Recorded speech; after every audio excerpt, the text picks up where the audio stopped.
Hello and welcome to the Last Looks podcast, a show where we catch up with talented hairstylists and makeup artists in the film and television industry.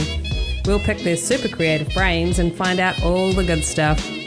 Join me, your host, Jamie Lee, in finding out what's what in the hair and makeup departments around the world.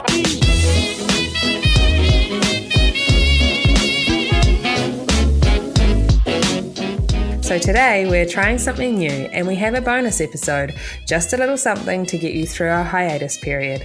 On this bonus episode, I'm speaking with hair and makeup artists Christina Wagner and Andrea Pirchner. Christina and Andrea worked on the Netflix series Dark. We chat about their journey working on a show with so many time periods, character ages, and even different worlds, what challenges they came up against, and how they stayed on top of all the different looks and changes happening while shooting. Now, a word of warning. If you have not watched Dark but intend to, there are plenty of spoilers. So I recommend watching the show, then watch it again to completely grasp how amazing it is, and then listen to this episode. Pictures up. Last looks. Rolling. And action. Welcome to the Last Looks podcast, ladies. Thank you. Hello, thanks for having us. You're very welcome. Now, Christina and Andrea, you are both based in Berlin, Germany. Is that right? Yes. Yes, Yeah. that's right. And you worked on the Netflix series Dark. So, Christina, you were the head of hair and makeup department, and Andrea, you were key hair and makeup. So let's start with how you became involved with the project. Christina, let's start with you. Yeah, I got a call from the hair and makeup designer, Monika Münch, from the first season. So I was the key in the first season. Yeah, we did not know each other very well, but a friend of her recommended me. And she asked me to be with her on that show as her key. And very quick, it was clear that we are matching very good. And in the second season, right at the beginning of the prepping time, Monika had to stop due to personal reasons from one day to the other. And she wanted me to take over the position as the designer. Okay. And yeah, at first I didn't want to because I had too much respect for this task and the great responsibility. But then, yeah, I just did it and I'm very happy about it. And my team and the production was very supportive, and Bo, the director, and Jantje, the writer, we call that the showrunners, they also trusted in me, and I'm very thankful for that. That's awesome. I think it's very helpful that you did the first season, so you were already kind of on that journey and understood what was going on to be able to step up into that position. Yes. And what about you, Andrea? Yes, well, I also still remember back in 2016, Christina called me if I have time to join her and Monika Münch for this Netflix series. And, I remember this so well because this was indeed something really new for me. I never worked on a series before. And yes, Dark was the first German-speaking Netflix show that was developed, produced and filmed in Germany. So yeah, this was when I joined them in the first season, but then I was working as a daily and being only on set. Yeah, Christina already told you that we had these changes in our department in the second season. And after reading the books for the second season, we both realized that the effort and the tasks are much more than on the previous show. So now we had to think about how our working relationship could look like. And I mean, there were several tasks we had, like the fact that every character had several looks, wigs, scars, birthmarks in several epochs and worlds, and also the same actors shooting in 2 units. And sometimes we had like 20 different actors on set at one day. And also a lot of changes in the shooting schedule and many fittings in between the shooting. And yeah, this let us realize at that time that we needed somebody coordinating our team. And because of the complexion and the show and the fact that we, couldn't get this job done by somebody who wasn't involved since the beginning, we decided that I'm going to be the key makeup artist for the show. It was a big change, for me as well as a makeup artist and hair artist. To do mainly the coordination for our team. Yeah. What was really, really big. And yeah, of course, because of all the second unit shootings, it was like very hard to coordinate every team member and the actors and so on. It was really a tough job. Yeah, absolutely. I mean, I gladfully could, still do some cast in the morning, but, in the noon, then I had to switch to the main parts of the organization and coordination. So, yeah, it was a big change. Yeah, it's interesting how many different kind of skills you need. You think that you're just a makeup and hair person, and then you're like, oh, I have to do paperwork, and there's organizing and managing people, and I have to, so it's quite interesting to be thrown into that world. It's good though. I mean, you must be naturally an organized person. Yes, she is. I love organization, actually. And I love, doing lists and everything. So also our team members, they were really happy, that I was there then to, organize things. So it was like really good for the whole team. Yeah. And I mean, it was fun actually. Like, it was good that I could do it. That was really good. That's awesome. So when you guys first started on the show, I mean, did you have any idea it would become such a loved show internationally and end up with such a fan base? I mean, people love it. No, it's just crazy. We did not suspect this. And the fans, they are really amazing. And I did not even know that Netflix is such a big thing. It was not very common that time in Germany. It was really new. And I did not have Netflix at home. And we weren't used to do shows like this, working on shows like this. Shows, they are so big. Yeah, I did not realize that it will be seen all over the world. I knew it. But until the point when it was released, I thought, okay, this it's real now and everybody can see it. And in all the different countries, yes. I wasn't aware of what that means. Yeah. It's exciting. Yeah, it's really exciting. I came across it. I think I was reading an article online, and it was just one of those articles that's just like, the 5 Netflix shows you must watch. And it came up and it sounded interesting. And I started playing it, and it's dubbed with English over top of it. And I couldn't handle it. So I had to go in and listen to it in German with the subtitles. And that's how I recommend anyone who, if German is not their language, to hear it in German and read the subtitles, because it's better to watch it in the original language. I think so too. Yeah, definitely. Yeah. And what about you, Andrea? Coming in as a day player and just going, what is this? Like when you were working on the first season, had you read any of the script, or were you just coming in and kind of... Be honest. No, really, to be really honest. I just came in there. But the funny thing is, when I was first there standing on set, I thought like, oh my God, this is something different. This is something really different. And, the way how Bo staged scenes and how everything looked and how Monica and Christina worked, it was like amazing, to see everything of this work. So, it was also big. And, for everybody. For everybody. But everybody felt something, that it's going to be something different that we have in Germany here. So I think just visually too, I mean, it's beautiful. It's such a beautiful thing to watch. So it's awesome. Yeah, I can imagine standing there kind of seeing what's happening and going like, what are we working on? This is cool. That's true. So when you would start a season, are you given all the scripts for all the episodes, or like at the beginning to be able to work your timelines and things out, or are they given to you as you're shooting? In the first 2 seasons, we got all the scripts from the beginning. Okay. So we knew at the beginning what we are shooting and we could prepare it. But then in the last season, it was different. I mean, they told us before that it will be different. But we started with 4 scripts, for 4 episodes. And during the shooting time, we got the rest of the scripts one by one. And this was very exhausting because we had to prepare all the other scripts during we are shooting the first ones. And this was quite a busy time, but also exciting and sometimes really surprising what is coming next, which character is also in the other world, or is there a new character coming up, like for the end of the season, the end scene. This wasn't clear at the beginning, and we had to organize a wig for this guy. I think we had 2.5 weeks to get his wig ready. And it was always like time. we are running always behind it and trying to get everything done until we need it. Yeah. So who was that character? Which character was that? The son of Gitana was in the 80s. Yeah. In the 70s. Shit. 17. When? Yeah. See, I'm also completely confused. So it's the guy who they stopped from having a car accident. Yes. Okay. Yeah. Kicking everything off. It's the 70s, sorry. That's okay. You had so many time periods.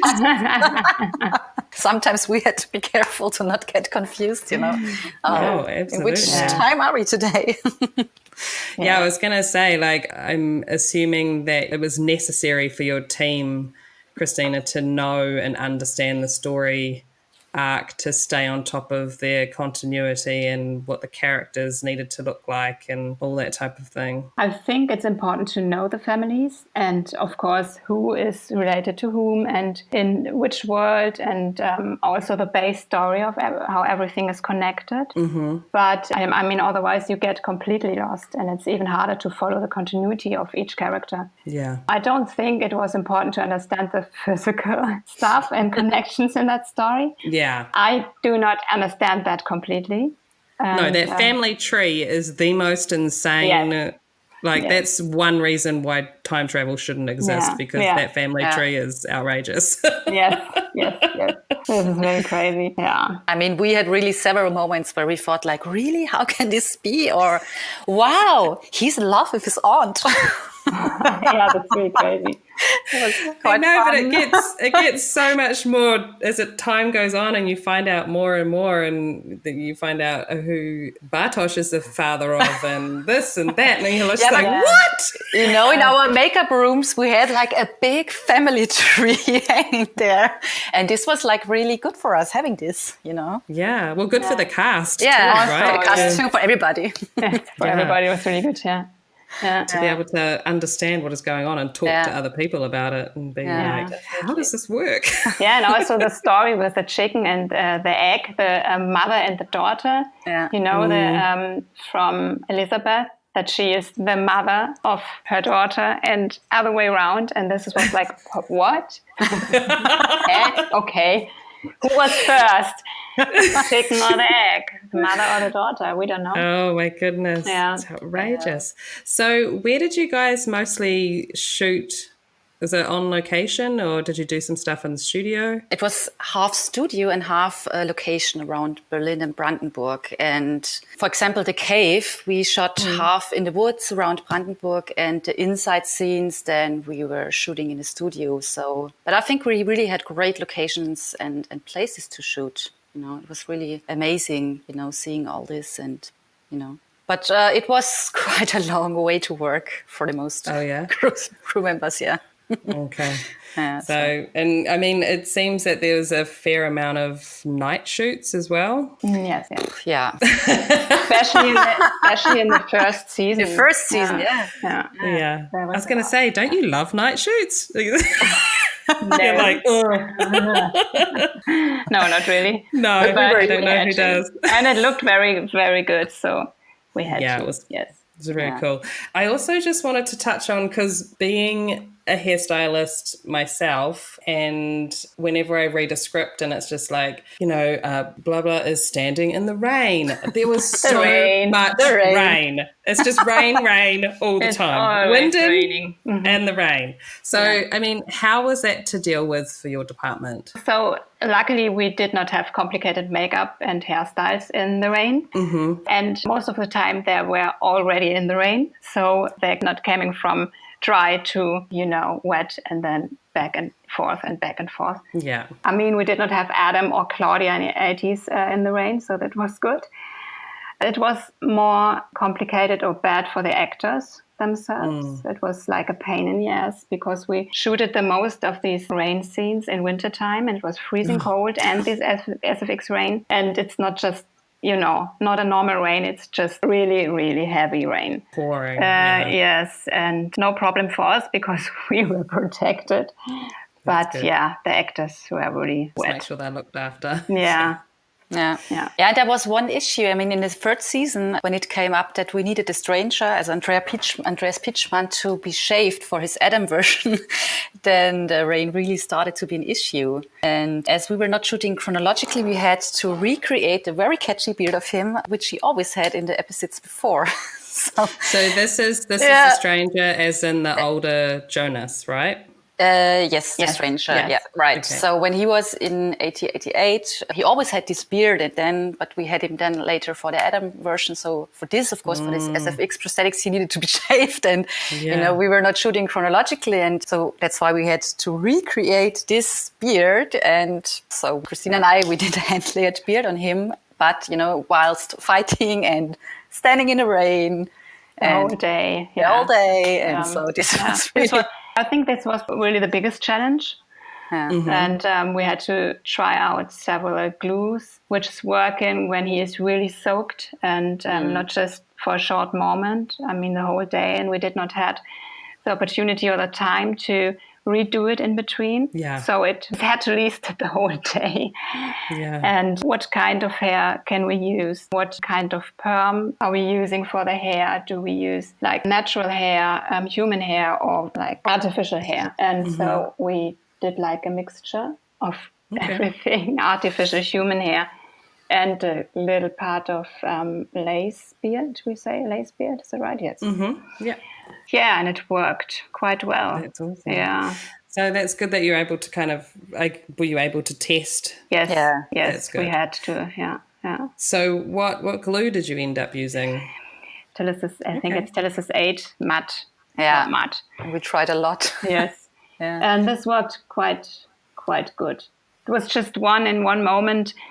Whilst they were fighting, one of the actor, the character Bartosz, grabbed him in his face and rubbed some of this lace beard in between this little tiny piece out of his face, and I had to redo it. But the rest of it, the whole day, it was really good. It's nice having those challenges and then kind of getting to the end of it and going, yes, we did it. Yeah, it was really like this. I remember that that Bo came to me and asked me, our director, if that will be working and if that will be look good. And I just said, yes, of course, it will be very perfect and would hold the whole day. And it will be look like his beard and everything. And and then I went back to Andrea in the makeup trailer and I said, I don't know if we... I don't know. We have to test, and yes. I think that's a lot of people do that. They say yes, we can do yes, it, and then they work out. Then you work out how. Yeah, that's true. That's awesome. Yeah. So now, because in the show you have characters in different time periods, we see them at different ages, like both from children to reasonably old, and we see other versions of them depending on what world they're in, and I'm going to say from like us watching the show, the casting was phenomenal. Like it was amazing. So how much did it help you that they had cast the show so well? A lot, really a lot. Yeah. It was Simone Bear who did the casting, and she's really, really, really good in her job. So it was very helpful, and we did not have to use this like prosthetics to make them similar. And so we saved a lot of money and of course time. And we just gave them a little recognizable characteristics such as scars or birthmarks or like contact lenses that we matched the eye color. Yeah, in some cases the actors had already something to work with, like a mole or something.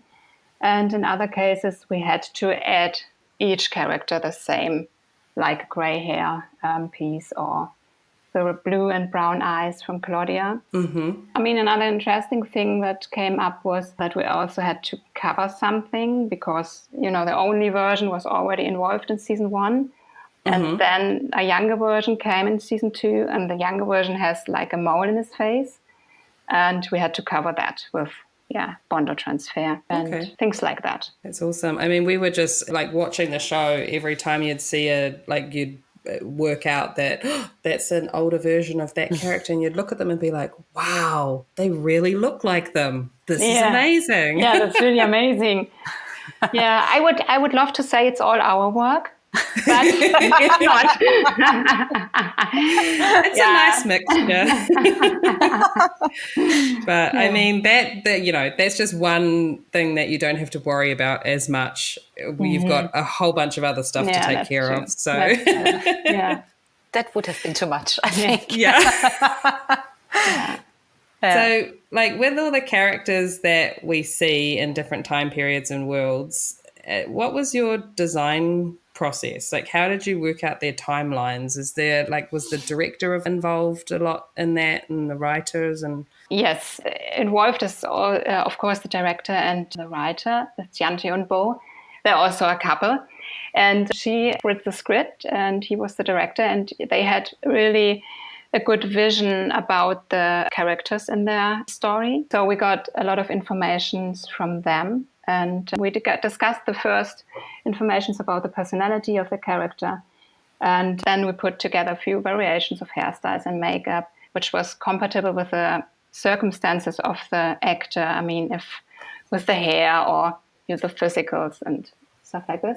Yeah, at the beginning we tried to use their own hair, but in the end of season 3, everyone had 1 or 2 or 3 weeks and hair extensions and everything, because the jumps between the time in the story. And in our concept, we wanted to be very clear in the different epochs, so that the viewer immediately knows what time the story takes place, and that it's really clear that we, for example, in the 80s or in the 50s or wherever. And then the different worlds as well, right? Yeah, so as well, the different worlds, yes. Yeah, there we had to need a concept that's like as similar, but a little different. So, for example, Magnus is in one world, he's listening to punk music, and in the other world, he's listening to more punk rock directions. And he's straight edge in the other world and not smoking weed like in the other world. We designed a look out of these informations, and the drawing of his tattoos. This was very, very fun. And this was really a nice task. Yeah, and we had because Andrea was not on set that much. We had on one tattoo her name written, Andrea, on his arm in a heart, like crossed. But crossed, But crossed. that she can be on set as well with him. With him. And our director always had these T-shirts with like "Boogie till you barf" on it, written on it, and we did out of this a lot of tattoos. Yeah, that's awesome. Yeah, and of course the costume designer, she was also involved. We just, it was a collaboration with her. She started her work very early, so there was already a certain direction in the look there, and we supplemented it with our hairstyles and makeup. Yeah. And I think it's for those that are in 2020 who go to another time period, they don't stand out that much. Like there's nothing so current with their hairstyles and stuff that makes them go back to the 50s, and they can still kind of blend in a little bit, I think, which is kind of good, right? Yes. That's awesome. Yeah. So as you were saying, you had like multiple scars and wounds, and you did full prosthetic makeups. And so did you have a makeup effects studio helping you with that? We had a few because of the scheduling and the short time and the capacity of the SFX artists. Yeah. So we had some things we did ourselves, like little wounds and stuff like this. But for the big things like Twilight Creation, did the amazing bold cap of Regina, the person who had cancer. Yeah. And the pregnant belly, for example, for Hannah. Awesome. And we had Morten Jacobsen for the Adam, for the full multiple piece makeup. And also Marc Collier from England to do the younger version of Adam. Oh, okay. So, these we hired. While you're talking about Adam, I was just wondering, with that design, what was the thought process, I guess, behind that? I mean, that's happened to him because he's travelled through time so much. So were you going off kind of like looks of burns, or? Yeah, it was like the director vision was that it's like a burn scars. And we never showed how that happens. But in our director's vision, there was like a really big fire or something whilst the stranger is working on this machine. We had one scene, what gave a little hint on it, where we did this big burn on his arm. Don't know if you remember this. Yeah, it was like from fire or something. So, and should look like burnt skin. Yeah, and all over. Yeah, I mean, he kind of from when Jonas kind of gets the rope mark on his neck, like right through when you see introduced to the stranger, and you kind of see him with his shirt off, and he's got like scars and stuff on his back, and it kind of does tell that story of how he ends up looking how he does. It's just like Jonas has been to hell and back. Like he just each little bit of his journey, he's getting more and more scarred and injured and and I think sometimes you just can leave it by the audience to think about where's that from now, and is it from like fighting or whatever. I don't think that you have to explain every wound and every wound of but not every scar that people have sometimes in this case. Yeah, absolutely. Because I mean, there's obviously large periods of time where you don't know where that character's been or what they've been doing. Yes, of course. Because they're busy traveling through time. They're very busy. So, and you also had a few wigs, as you were saying, throughout the show. So where do you normally tend to source your wigs from? Yeah, there were quite a few wigs we had, but there was not one source like we could use. So we had also several wig makers. And just for example, Margrike, Katharina Pade, and also our lovely team member, Julia Baumann, she did one. Like the Martha wig. But we also had the fact that some real hair wigs we bought, and then we just reworked these wigs, as a matter of time also. Yeah. So we just cut off the lace part and made it fit to the actor. And it was a mixture of everything. And sometimes, we get like information, or when we got the new book, it said like, so now we need another wig. And it needed to happen like pretty fast. So we always had to look, how can we deal with it? How can we get along with it? And who has time to do the wig? To customize it. Absolutely. Exactly. Yeah. We're not always lucky enough to have enough time to have things custom made from start to finish. Yeah. So. And to have it in one hand, that would be great. If you have just one person or one company and you can say, I need this, this, this, and that, and they take care of the whole show. It was also a bit exciting sometimes, Christina? Because sometimes the wig came to us and then we thought, it's not exactly that what we wanted to, or we had just very quick to change some parts, but in the end it worked quite good. Yeah. Or do you remember when Marta cut her hair? It was in the mirrored world, so she of course had to cut her hair with her left hand in the scene. Oh, so it was quite a bit funny because it didn't work like the first times. So and I told them you have just this one wig. We have no money for having a lot of wigs for that scene. And just be careful, just practice as before. But in the end, it did not work out. And Bo came to me and said, we have to reshoot it. Night shifts. Yeah, night shifts. And we shoot it as, I think, 4 days later. Yeah. And so we had to redo everything and So what do you mean you had to redo everything? You had to, make the wig long again? Yeah. Yes. Oh my gosh. So getting rid of the short hair in the neck part and then putting long hair in again. And, oh my goodness. Yeah, it's so so nervous whenever an actor is cutting their own hair or their wig or something on camera. So don't. That's really. And don't do it with your left hand if you're right-handed, I know. While we're talking about that, do you want to just explain to those who may not have picked up on that situation that the two different worlds were mirrored, like, I guess, literally. So as you're saying, she needed to do it with her left hand because it was in that second world, right? Yes. Yeah. It was the B version then of, or she was in the B world. We always say the A world. A world and B world. And the C world that came up at the end. Which is the original, right? The C world is the original word. Yes, you got it. You understand it. Yeah, that's true. So just explaining how you had to do your, the different hair and makeup depending on what world the character was in. So Martha and Jonas, they went in between both worlds, didn't they? So yeah, I mean, we decided to not change, for example, the scar of Martha when she is traveling the other world. This was a decision from the director. He did not want it. He wanted to see that they are changing when they are in the other world, that everything got mirrored. And also with the unknowns, they have this lip, I don't know. Hair lip. Hair lip. When they are traveling in the other world, that's on the other side. It's not a mistake from our department. From continuity. Continuity mistake.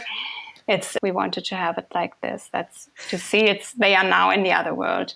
Right. And so did you literally have to put the makeup on the other side or the hair parting on the other side, or did they actually, when they were filming it, they flipped it? They flipped it afterwards. Yeah. Okay. So we were shooting it, and then they flipped the shooted material. So we do it like we did it, and then on the end it looked the other way around. So, for example, for the tattoos, we have to put it in a mirrored version on the skin. Oh. Because we had like a sentence, and we have to mirror the sentence and put it on the skin, that the audience will see it in the right way. Wow. Does it make sense? Yeah. Yes. Okay. Yeah. I mean, it's tricky, but it makes sense. Yeah. But I think it was more tricky for the costume and also for the art department, for all the books and stuff was laying around and so. Yeah. And of course the actors, because they have to do everything with the left hand. They had to read. Yeah, they had to read also like with the left hand. So this was quite tricky for them. And for us it was good because we had to create like different style and different world, and we could just leave for example, the parting of the hair on the same side, because afterwards it would switch anyway and look a bit different. So that helped us a little as well. That's amazing. Yeah, but it was also fun on set, because you were standing in front of the actor and you see him, how the parting is, and then you go on the monitor and you see like, everything has changed. It looks so different and different. Yeah. It sometimes was quite confusing also with the continuity photos we are always doing. Yeah. It's like on the photo, it's on the one side, and when you're on set, and you see on the monitor and it's on the other side, and you really have to be concentrated that you're not like, oh shit, I did it wrong. Oh no, hold on. It's just the photo, and it has to be on the other side on the monitor. Yeah, we had to write it on the pictures then, on the continuity pictures. So we really had to work very carefully with these things. Yeah. Absolutely. And I mean, as somebody watching it, I was sitting there, especially, I think the only one I really noticed was the cut under Martha's eye on her cheek. Yeah. And I just kept saying to my husband, I was like, it's too obvious for it to be a mistake. I was like, there must be a reason behind it. But the funny thing is, I didn't notice anybody's hair parting change. I didn't pick up on that it was a mirrored situation. So I'm halfway through the second season right now, so I'm looking forward to rewatching. I'm watching. You did not see the third season? No, I have seen the third season. Oh, you have. I'm meaning I'm meaning when I watch it when I watch it for the second time. For the second time. Sorry. I honestly, anybody out there that has watched Dark from season 1, 2, 3, I recommend that you go and watch it again because oh my goodness, it's like it's the same show but different, because you have so much more information watching it, and it's amazing. Yeah, it's better the second time round, I promise. But it's also with us, it's like, we read the script, we shooted all the stuff, And then as we watched it, it was like, okay, crazy. It was like, and some things, you could understand better what you did not before. And it was like, it's also for us, it's, I should watch it again. Maybe. Yeah, I honestly feel like I could probably watch it for a fourth time and finally understand everything that's going on, because it's like, I mean, it's incredible. Adam needed 66 years to understand how it fully worked out. So That's so true. I hadn't thought of it like that. So maybe if I watch it 66 times, I'll understand. Maybe you can crazy it after. That's so awesome. So as we were talking about before, the different time periods that you're in, I mean, it's everything from what, like 1888? Is that the furthest back in time that you go? Yes. And then in the future, like 2053? 50, yes. Yeah. So what were some of your sources for research, like looking into different time periods? Where do you like to look? We use books, of course. We have a lot of books from historical hairstyles and fashion books and stuff like this. Or I have like a really good books from the Chronicle of the centuries, and also the German Historical Museum I went to. Oh, wow. And of course, the internet, it's very helpful. And nowadays, some museums and galleries around the world have digital exhibitions. Oh, wow. So this is also fantastic. You can see the photos and they are assigned to the correct time. This is also sometimes when you do research on internet, you see photos and it's not with the right time, It's problems sometimes. So that's how I do the research for the times and the periods. Yes. So, I mean, going into the future, of course, you can't really do research for that. But being like a post-apocalyptic time, I mean, everyone was looking pretty rough and dirty and scarred. And so that was very cool. This came up, of course, from our director. He wanted to have this look for everybody to be very dirty, and they did not wash for years and have nothing proper to eat, and all dirty. And I mean, you very rarely see any of the characters eating. Like, I just kept thinking that Jonas must be the hungriest boy on the planet. Yeah, that's true. That's just true. Even when he arrives in, I think I was just watching when he arrives in 1921 in that wheat field.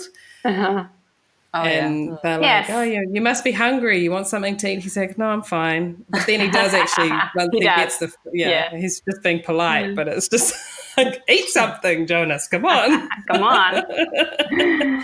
Yeah, that's true. So let's touch on some of the makeup and hair stuff that you did for the characters. So we kind of touched on Jonas having his main character, and then, I mean, he gets hung, so you're needing to put that scar on his throat every day. Yes. And then there's I guess, is he middle-aged? How old is the stranger? The stranger, how old is he? I don't know. He must be like 40. 40, something. And then so he has that same scar that you've got to match, but then a whole bunch of other things going on. And you mentioned that you needed to recreate his beard by hand laying, which is pretty awesome. And then he is Adam as well, and that was the full burn prosthetic, which is pretty amazing. And then at one point we see the stranger with the burn makeup too, don't we? Yes, as he killed his mother, Hannah, and this was like the younger version of Adam. And then with Martha, we only see her in World A. She just has one kind of look in World A, doesn't she? Yes, just this look, yeah. And then World B, she turns up and she's got the fringe and the little bob and scars. And then Claudia is a pretty amazing character. Yeah, we love Claudia. Yeah. Team Claudia. Team Claudia. Well, I mean, everything from, of course, she has the different coloured eyes, and then these amazing hairstyles that you created for her in the 80s, which are very cool. And then older Claudia with the big, beautiful, long grey hair. Like, that's very cool. Yeah. So tell me a little bit about that character. Claudia, in the beginning of when she's in the 50s, you get like a little hint that she's not this nice person. She's not bad, but she's not so, yeah, she's something in between. She wants to be pretty and she wants to be very grown up. And then in the 80s, she's like this director of this nuclear power plant. She's all business. She's like a powerful business lady, and she has these beautiful costumes. And we could overdo these 80s, with her so nicely. And and in the end, we had to do like from this overdoing the 80s and this heavy makeup and heavy hair. Yeah. To break her down into these stages where she's killing her father and where she's thinking about all the stuff and realize that something really bad is happening and she has to avoid it. And we could see the stages where she is getting her hair is getting loose and she's not stylish anymore and she's just watching for her daughter who's almost dying. She's just kind of falling apart. Yeah, falling apart. And full of regret, it feels like. Yes, and it was good to start at this high and to have this parts to falling apart. Yeah, and then we also see the 80s version that we see in World B. Yes, this is also a version from her. Yeah. This is so much fun to do all the 80s hairstyles and that we could do a B version as well.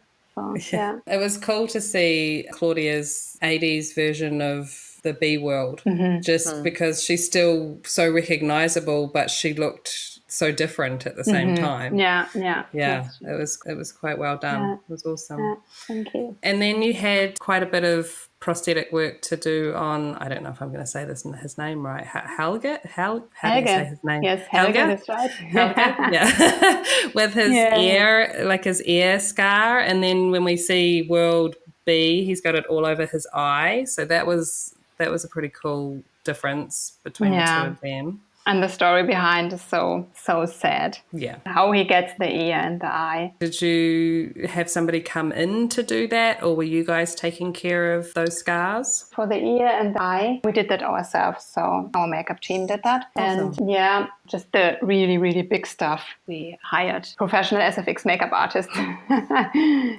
We did that ourselves. The ear from the first season was made by Monika Münch. She did that herself. Okay, cool. It was very complicated for this thing because we were not able to use a wig and shave his beard, and we had just this little part to glue the ear on, Yeah. And this was like very tricky and sometimes pain in the ass. But, sure. Yes, and with the eye, for the third season, we also did it by ourselves. So I did the modeling, and a colleague of mine, Julia Lechner, how do you say that? Application? Not the application that before. Took the mold? The molds, do the molds, and we did that like a teamwork for that's the cool. eye. Yeah. Awesome. I guess wherever you kind of can, you try and keep it in-house. Yeah. Yes. And then what about the hair lips? How did you create those on the unknown characters? Yeah, the hair lips, we thought about what can we do. They should look like a little awkward. We thought about to have, again, scars and stuff like this. And we thought, no, everybody has scars. And this is like, again, and then we decided to do this. And we tested a lot of different techniques. And in the end, we glued the lip. Okay. And to have it a bit higher. And it was like a little Bondo transfer on top. Okay. So I'm guessing, was that a little more freehand, needing to... Yes. Yeah. So really paying attention to continuity and trying to get it the same on all three of them. That's awesome. And I was going to ask with Elizabeth, because her future self, she has so many scars, and is she wearing contact lens? Contact lens, yeah. And was there any story that you know behind how any of that happened to her, or it was just her being in a post-apocalyptic time? Yes, and mostly that. But one scar, but you didn't see that by the older version, but you get a hint of what might be happen. She got a scar in a scene where her father, as the younger version, where her father gets killed from the and she got hint on her forehead, was bleeding. And the scar we used as well, but you hardly see it because she has her whole face covered in scars. No, but we never planned it how that happens, just from Apocalypse fighting. Time. Time, and that she looks really, really tough and really, different from that little girl. Yeah, absolutely. From the past, Yeah, I mean, the only way I knew that it was her is because she was deaf and doing sign language. So yes. other than that, like, I guess because she was so young the last time we saw her, it's quite an age. Yeah, it's a big jump. Difference. Yeah. It's a tough time for her, so she must be in a lot of fights during that time. Absolutely. So, I mean, we've touched on a little bit of continuity and stuff. So how, it sounds like, Andrea, you're very organized. So I'm going to go out on a limb here and guess that maybe were you keeping an eye on making sure continuity was all how it should be? Yeah, I mean, it was quite difficult, and I must say that it really kept us on our toes. Yeah. And I mean, Christina already talked about the example Claudia, and I'm going to pick it up because she had so many hair changes in such a short time, in her storyline. And, as we were never shooting chronologically. So, for example, we messed Claudia's hair up after time traveling, digging out the time machine or fighting with Egon. I mean, but then we hadn't shot the fighting scene with Egon yet. Right. So even Bo and the actors didn't know how the fight scene would look like at the end. So, which didn't make it easier for our continuity, So it's a little bit of guessing, isn't it? Yeah, a little bit. And I mean, I already said before, we really had to be careful and precise, with our continuity notes, not to create any mistakes during the show. And, we were also not shooting the episodes one after another. So this was also quite a challenge. And wow. So you were kind of shooting it like a film? Yeah, almost? It was like so all over the place? All episodes in and oh, wow. Okay. So, it was very interesting, but also, for cast and crew, and sometimes nobody knew where the journey and all the time traveling, will bring us. So it was quite tough, actually. Challenging, Challenging. So how did you guys choose to keep your continuity notes and everything? Did you print out photos and keep them in a folder together, or did you have it on an app, like on an iPad? Both. Or everything both? We had? Yes. Yeah. We used everything. Yeah, it was like a double checking, we just printed we made photos from every scene, from every character, and printed them out and had them in a folder. And also we used this sync on set, that? Sync on set, we used that as well. So it was like double checking the continuity, and this was really good. I wouldn't do just the one or just the other if it's so complicated. I think with the sync on set too, if costumes using it as well, I think it's quite handy to be able to look at their stuff to make sure yes. Yeah, you can triple check. Triple check. This is very, very helpful. And also I think the continuity also put photos of, just not a lot, but a few photos of the scene, like screenshots also, into the sync on set, and this also helped sometimes. Yeah, I think so. So you have an idea of what was actually happening. Yeah, exactly. Yeah, have some context. Yeah. And so how many people did you have full-time on your team? In the first season, we had 3. It was just Monica, me, and our junior hair makeup artist, Astrid. Yeah. And of course, Andrea, who jumped in for doing the on-set work. And in the second season, we were, I think, 5. 5. And in the third season, we ended up with 7. Yeah, it's understandable. Yeah. I mean, as you say, at the beginning, you're talking about 2 different units shooting and having, like 20 cast members on set at the same time. It's a lot. Yeah, it was getting bigger and bigger and bigger during the seasons. And at the beginning, we were not used to, we did not have the money for that many crew members. And then we thought, but we had so many hours every day. We have to have more people to work with us. So, and then we decided to have more, and then we thought, and it's still not enough, because we got these second world, and in the third season, we it exploded. So it got bigger and bigger. Yeah.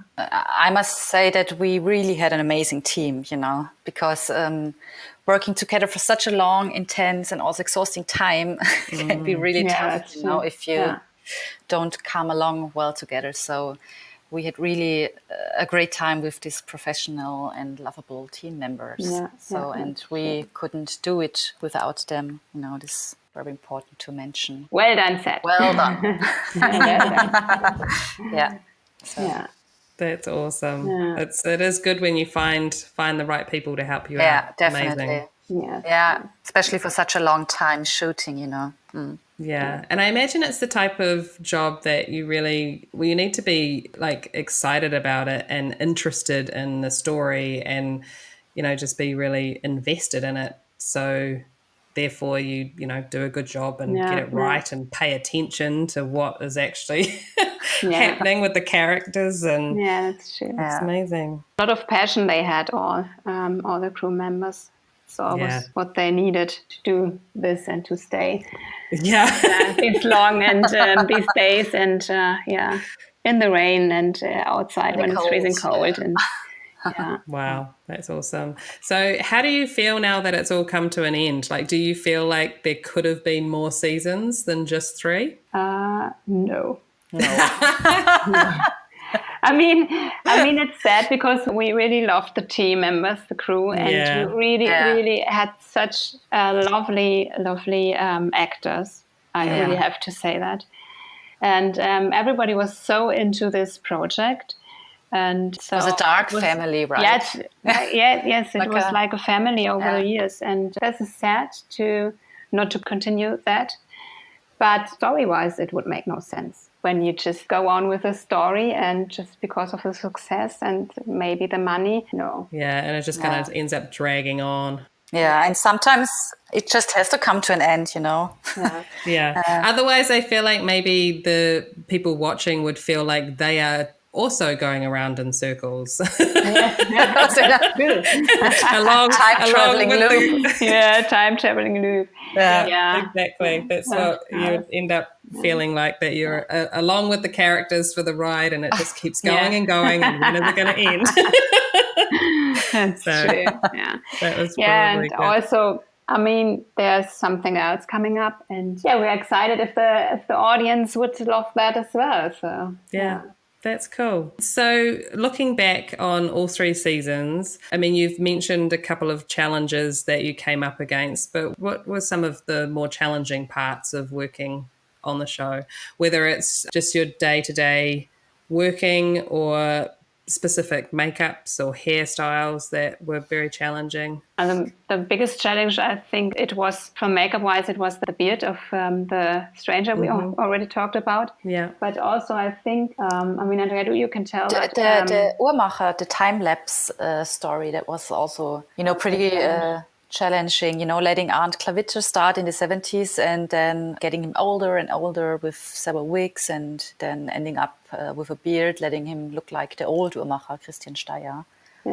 So this was also pretty challenging because it also came up like in between was shooting. So I think that was also a big challenge to did not know what's happening next and what we have to do next, and do we need another wig and another this and that, and the schedules are changing sometimes 3 times a day, and we have and it was like a big mess, and to have like an overview of everything and that it on the end it's not sunk in a completely chaos. This was and also like with reading the script, you really have to be careful, like reading, okay, is Andreas Pirchner like the stranger having his t-shirt on or not, makes a big difference. Having makeup time for like 1 hour, or with all the scars on his body, having like 2 hours. So with everything you had to be like really carefully and be aware of all these things, so. And also the work of Andrea, she had to manage the team. And in Germany, we are not allowed, happily, that we are not work more than 12 hours. Okay. But we are allowed to work 12 hours. And when we have that long makeup times in the morning and doing the 10 hours shooting and then have to get rid of the makeup for the actors, we need like a second team. And to organize this as well, with in between times, everybody has to have like the resting times. Andrea has to coordinate every day a really good coordinating plan for the whole department. And when you change like a little bit for the next day, the whole next week is completely messed up. And this was also really a big challenge, I would say. Absolutely. But for Andrea, not for me. You had other things to worry about. Yeah. Other things to worry about. So that's interesting. So you guys don't know what it's like to do a 22-hour day then? No. That's lovely. I'll just say that's very nice. I mean, I think we kind of average anything from 12 to 17. 12 to 17. Oh, my God. Yeah. A lot of the time it will be around 14, 15. Oh, my God. If I think about, for such a long shooting time for dark, I would go crazy. I mean, it was. But is it allowed? But we have laws here that we are not. I mean, some companies are not. They don't care about it. But they really looked after that we are not working more than 12 hours. The working projection in Germany is like very strong here. Yeah, that's great. No, it's allowed here. They just pay. They just pay. Okay. So, hopefully, it'd be nice if it changes sometime. Yeah. Oh my God. But how long was the shoot? Like, how long did it take to shoot each season? Oh my God. How many months it was? So we had 100 shooting days for the main unit. Wow. And I think about like 40, 50 days for the second unit parallel. Yeah. Wow. So that's most of your year kind of taken up. Prep, it's like when you also see the prepping time, 2 or 3 months, and then the shooting time, and then sometimes you have to like reshoot, of course.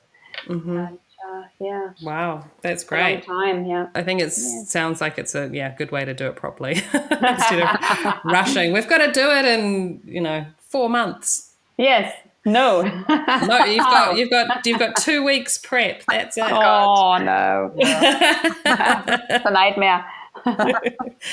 So throughout, it sounds like you guys really loved Claudia, but do you have a favorite character? Like we love Claudia. We are really into Claudia. No. That's awesome. So that answers that question. That's your favorite character, Claudia. Yeah, but there are many, this is like every single character had like his own special things. But what was like, it was like starting in the morning with the 50s, then getting somebody ready for the 80s. And at noon, then we were sending Jonas into the future. So this was like, we had the whole range of craftsmen, and it was like, actually pretty cool, having this chance, to work like this, and also to, have these different hairstyles and makeup things, during one day, this was like amazing for us and our whole team, I'm really also into this old version of Helge. Yeah. Because I really like this actor. He was such a sweet person, and I love to work with him. So, and I think the character-wise, it's also like this sad story behind him. Yeah, so sad. He's it's so sad broken and so sweet, so broken. And I really like that as well. And of course, all this dirty future stuff with Elizabeth. I really enjoyed that as well. Yeah, that's very cool. But also the youngsters, the gang. Where, Marta, Jonas, Bartosz, and Franziska. Yeah. I have to say that's just, this is the one thing is the makeup, and the other thing is the actor we are working with. I have to say we have nobody there who really goes on our nerves, because they were all so patient and so lovely. It's like a big family. It was like a big family. And they do an amazing job. Like, they're just so brilliant across the board. Yeah, it's just really good. Great work. Yeah, it's we loved fantastic. So I do have to finish up by asking, how could I not ask? But if you could travel through time, would you? This question. Would you travel through time? And if you could, what time would you go to? Where would you go? Or when would you go? Christina? I think I would go to the 20s. Yeah. To the golden 20s where everything was so free and all the cultural stuff and art and music and things like this before Germany completely collapsed. Mm-hmm. So I think I would go there and just sneak in and look what they are. And party. And party. Yes, of course. Yeah. What about you, Andrea? I think in general it would be nice, to be able to time travel and experience different epochs. I don't know where to start. But I must say, that I wouldn't like to travel into the future. I wouldn't like to do that. No, I don't want to see that. No. Me too. I don't want to see what's going to happen there, Yeah. It just seems too terrifying. Having 20-hour days in the future. No, I don't want to see that. That's so awesome. Well, thank you, ladies, so much. It's been such a pleasure talking to you about such an amazing show. Thank you for having so us. much for having us. Thank you. It was pleasure. It was really a pleasure and very nice to talk to you.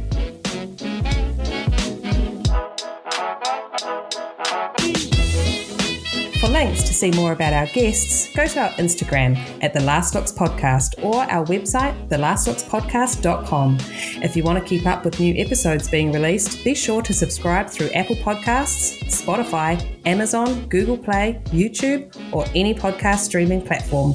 And remember, if you're enjoying the show, share it. The Last Looks podcast would like to thank Brett Stanley and Sabrina Castro. The song Fun Time by DJ Quads. Thanks for listening. Until next time. That's a wrap, people.